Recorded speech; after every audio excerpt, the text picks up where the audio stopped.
Welcome to another conversation with ISU football coach Rob Phenicie. I'm Jerry Miller, and the Bengals are at home this week. They've got homecoming. We'll talk about that game in a couple of minutes, Coach. But when you first became head coach at ISU, you told us about this book, this folder that you have that you use basically to schedule everything, and it's got team rules, and it's so everybody, players and coaches, always know what's coming next. It helps everybody be on the same page. Do you have a section in that book that deals with bye weeks like the one you just went through? And if so, how is a bye week different than a regular game week? Well, we really just have a practice, a section on practice, and meetings and practice protocols. But no, for bye week, it kind of depends on what time of year it falls. If it's later in the year, you do one thing. It's early, like it was this year. We pretty much do the same thing every year for the bye week. We treat it kind of like a week of spring practice. So that allows us to have some practices, have some longer meetings. So we went Tuesday, Thursday, Saturday this week, much like what we would do during spring practice. And just the only thing that changes a little bit is we did quite a bit more individual, that we had to catch up on some, like I said, our position groups, some individual stuff. And then, it get a little bit of team in there, and we started, and then with the importance of this game coming up, we started working on Sac State pretty early in the deal. So there's not really anything in the book, but it's just kind of, how you treat it. We treated it like spring ball. If it was, let's say, in November, maybe we'd only practice a couple of times rather than 3 times, just because, it saves the bodies a little bit. But we're in pretty good shape right now, and we still need to keep in a rhythm of practicing and then having an activity on Saturday. So that's why we kind of mirrored our game time on Saturday with what we did. Do you prefer bye weeks early in the season or later? About in the middle.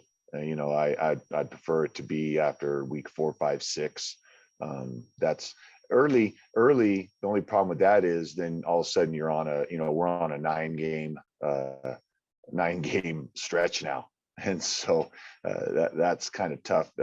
But you prefer them week 4, 5, and 6, and 4, 5, or 6. And I think moving forward with the new schedule that the Big Sky put together, that's when and Pauline was pretty adamant about that, that we get the breaks in there, because we're well, I think Montana had one this week too. I don't know if they have one later down the road, but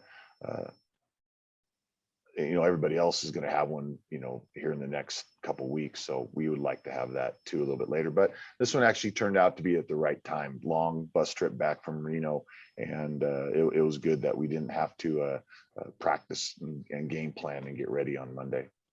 In a regular schedule where you have games 7 days apart, when do you switch from reviewing and going over things that you saw in the last game to getting ready for your next opponent? We have a staff meeting at 3:00 every Sunday, and we go review the game and put it to bed. And then the only thing that kind of stinks about that is, Sunday's our off day for the team, our mandatory off day for the players. So we will watch the game or pick off selected plays from the game and show it to the guys on Monday. But we're pretty much, once we hit the office Sunday and get the film graded, we're moving forward on with the next opponent. So what areas of the game in Reno did you see that you'd made an improvement from your first game? I think our O-line continued to get better. You say 8 sacks, but that wasn't all on them.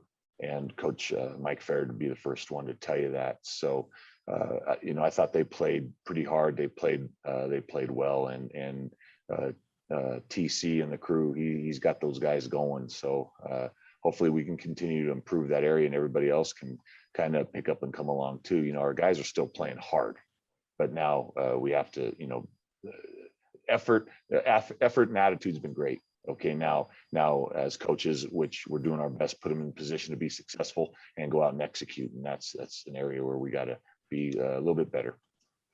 Well, you've got Big Sky Play opening up this Saturday against Sacramento State, home, Holt Arena, 1:00 game. Sac State, they won their opener against Dixie State. Then they've lost 2 games. This last weekend, they lost at Cal 42-30. They were down by 19 until they scored with about a minute and a half to go in that game. Now, in that game against Cal, they only rushed for 59 yards and 2 first downs on the ground. They threw for over 400 yards and 18 first downs. How accurate of an indication might that be of what we're going to see from them on Saturday?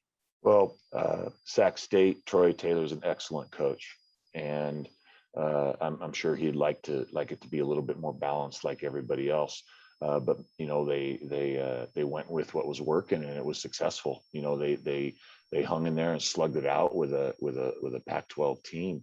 They ran a 2 quarterback system, and but I tell you, they're both effective equally with what they do. But the O'Hara kid, I mean, when he's in and you got a quarterback that carries the ball a lot, that gives you one extra guy. That gives you, that's what we call a +1 offense, and they do a really, really good job with that. And obviously their passing game, they have a great receiver. They have one of the best tight ends in the conference, and then they have one of the best running backs, arguably in the nation. Not only in the Big Sky, but in Dotson, and he was very effective out of the backfield catching the ball. So he gets the ball out in space. It's not easy. You got to get him down. So I think they'll come in and try to establish the run just like everybody likes to do. And that it's going to be a great ball game with a great team. I mean, Troy Taylor is going on his 2nd season there, and he has not lost an FCS game on the road. He's lost them at home, but that tells me he has not lost an FCS game or a Big Sky Conference game on the road, and we got our hands full. You kind of got into my next question, talking about the 2 quarterbacks, Jake Dunaway and Asher O'Hara. Have they basically been looking to see who's the number 1 quarterback, or do you see it as a planned shared role? It certainly looks like a plan. The kid that they had back in 2019, Kevin Thompson, we actually had him when I was at UNLV. He was a freshman when I was at UNLV, and ended up transferring up to Sacramento State when Jody Sears was there. But he could do it both on the ground and in the air.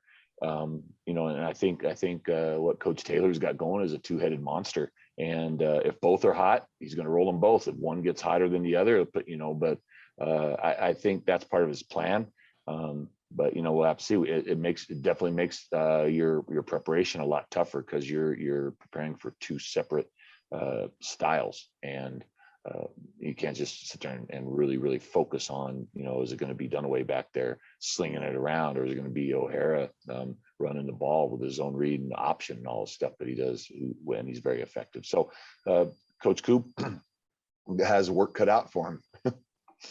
All right, Rob, last question. And this one, again, a personal one for you.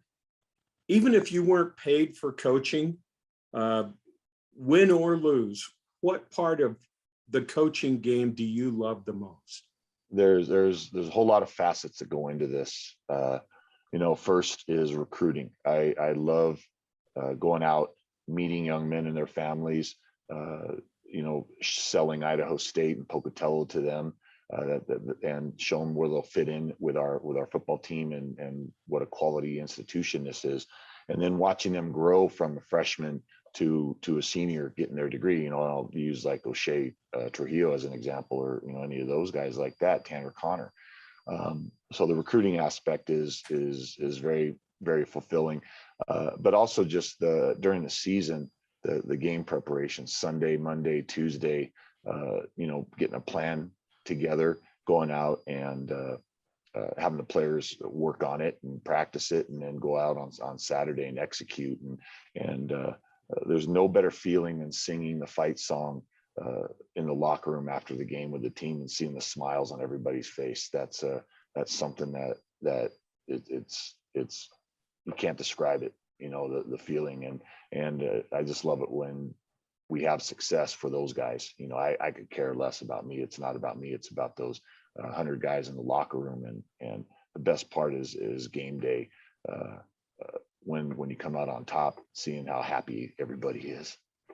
Well, Rob, homecoming against Sacramento State, 1 o'clock in Holt Arena Saturday. I'm crossing my fingers that not only will you be singing that fight song in the locker room, but to the fans on the field after the game as well. Good luck Saturday. We'll look forward to talking to you then. Yeah, it's like I said, it's homecoming's fun around here. But I tell you what, we got our hands full. This is a really good team. They won the conference a year ago, and they were picked 5th by the coaches and the media, and they're going to come in ready to go. They're on a 2-game losing streak as well, and I know that's not what they're used to. So it's going to be fun. Come out. We love to get Holt full and make a lot of noise. So they get a couple offsides. Rob, good luck Saturday. Thank you. ISU head football coach Rob Phenicie. I'm Jerry Miller, bidding you a pleasant good day.